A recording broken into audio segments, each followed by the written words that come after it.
Students, आज हम first year का थर्ड चैप्टर स्टार्ट करने जा रहे हैं जिसका नाम है एंजाइम। इस चैप्टर में हम एंजाइम के जनरल इंट्रोडक्शन, एंजाइम की कैरेक्टरिस्टिक्स और मैकेनिज्म ऑफ एंजाइम एक्शन और एंजाइम के डिफरेंट स्ट्रक्चर के बारे में डिटेल से डिस्कस करेंगे। और आज के इस लेक्चर में हम सिर्फ जनरल इंट्रोडक्शन पढ़ेंगे जिसमें हम एंजाइम की डेफिनेशन और कुछ बेसिक कंपोनेंट्स ऑफ एंजाइम के बारे में डिटेल से डिस्कस करेंगे। तो सबसे पहले हम डेफिनेशन पे आते हैं। डेफिनेशन में क्या है कि एंजाइम एक प्रोटीन है जो कि डिफरेंट टाइप की अमीनो एसिड से मिलकर बनी होती है और ये लिविंग ऑर्गेनिज्म में बायोकेमिकल रिएक्शन को कैटालाइज करने के लिए, स्पीड अप करने के लिए या किसी भी बायोकेमिकल रिएक्शन की एफिशिएंसी को बढ़ाने के लिए एंजाइम का एक इंपॉर्टेंट रोल है। Substance that catalyse biochemical reaction, biochemical reaction. और इन बायोकेमिकल रिएक्शन में जो मॉलिक्यूल एंजाइम के साथ रिएक्ट करते हैं या मिलते हैं, रिएक्शन करते हैं, उन मॉलिक्यूल को हम सबस्ट्रेट कहते हैं। और इस एंजाइमेटिक एक्शन के जरिए जो रिजल्टेंट मॉलिक्यूल बनते हैं उन्हें हम प्रोडक्ट कहते हैं। उसके बाद आता है activation energy. Activation energy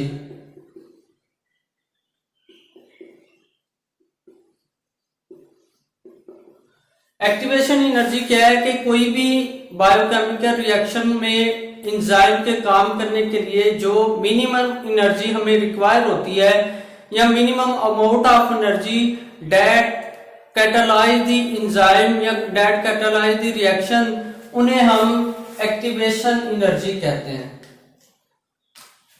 minimum amount of energy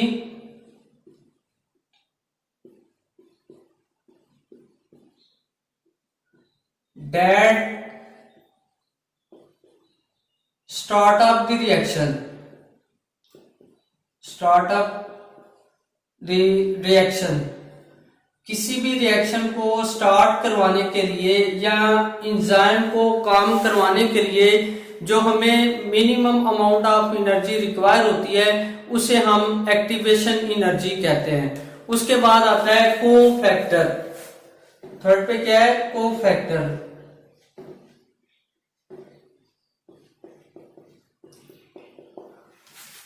enzyme हमने ऊपर ही पढ़ा है कि प्रोटीन है और इसके साथ कुछ नॉन प्रोटीन पार्ट भी अटैच होता है जिसे हम कोफैक्टर कहते हैं। Non protein part of enzyme called cofactor. और ये कोफैक्टर का काम क्या होता है? ये सबस्ट्रेट और एंजाइम के दरमियान एज ए ब्रिज के तौर पे काम करता है। सबस्ट्रेट और एंजाइम के साथ ब्रिज के तौर पे काम करता है। मतलब उनको किसी भी बायोकेमिकल रिएक्शन में बैलेंस करने के लिए उन कोफैक्टर का एक इंपॉर्टेंट रोल है, एक्ट एज ब्रिज। लेकिन कुछ बायोकेमिकल रिएक्शन में जो कोफैक्टर है ये केमिकल एनर्जी का भी एक सोर्स है और कुछ मेटल आयंस कोफैक्टर के तौर पे काम करती हैं जिसमें फेरिक है, मैग्नीशियम है, उसके बाद जिंक है। ये मेटल आयंस बायोकेमिकल रिएक्शन में एज ए कोफैक्टर के तौर पे काम करती हैं। उसके बाद नेक्स्ट पे आता है prosthetic group. Prosthetic group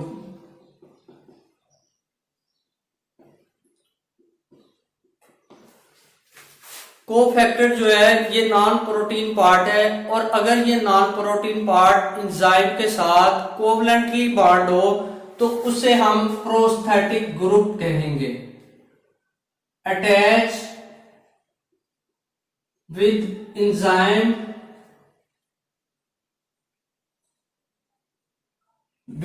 by the covalent bond,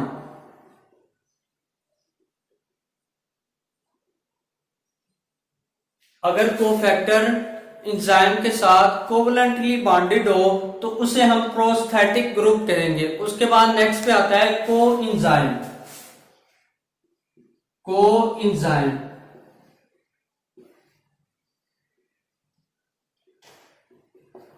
coenzyme क्या है कि अगर कोफैक्टर एंजाइम के साथ लूजली अटैच है तो उसे हम कोएंजाइम कहेंगे।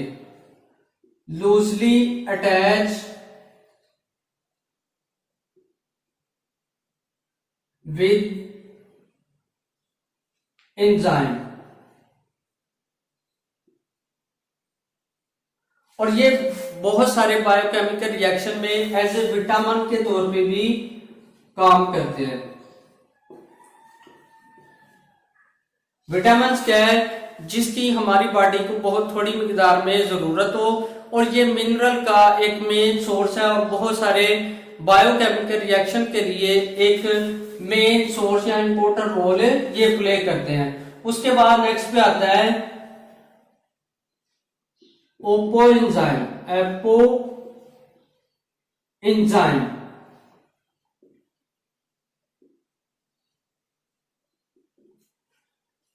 ओपोएंजाइम ऐसा एंजाइम है जिसमें कोएंजाइम पाया जाए लेकिन प्रोस्थेटिक ग्रुप इसमें रिमूव हो। एंजाइम विद कोएंजाइम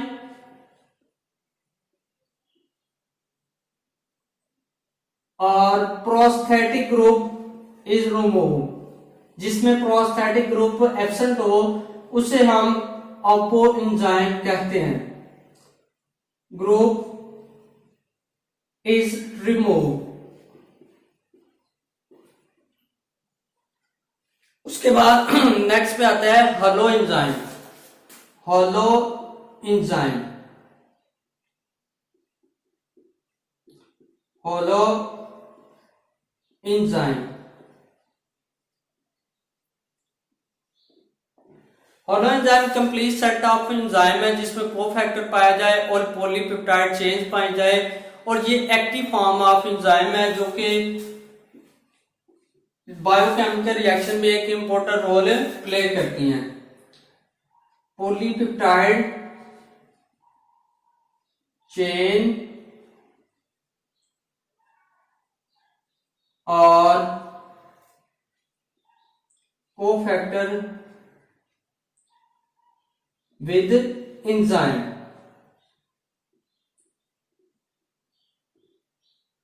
और ये डिफरेंट टाइप के कंपोनेंट्स हैं एंजाइम के। एंजाइम कॉमनली जो साइटोप्लाज्म में फ्लोट करता है, लेकिन इसके जो फंक्शन है इस पर डिपेंड होता है कि इसकी लोकेशन क्या है। अगर ये प्रोटीन सेंसिस में इन्वॉल्व होंगे तो ये राइबोसोम के साथ अटैच होंगे। अगर ये किसी भी बायोकेमिकल रिएक्शन में इन्वॉल्व, मतलब रिस्पायरेशन में इन्वॉल्व होंगे तो ये माइटोकॉन्ड्रिया में पाए जाएंगे।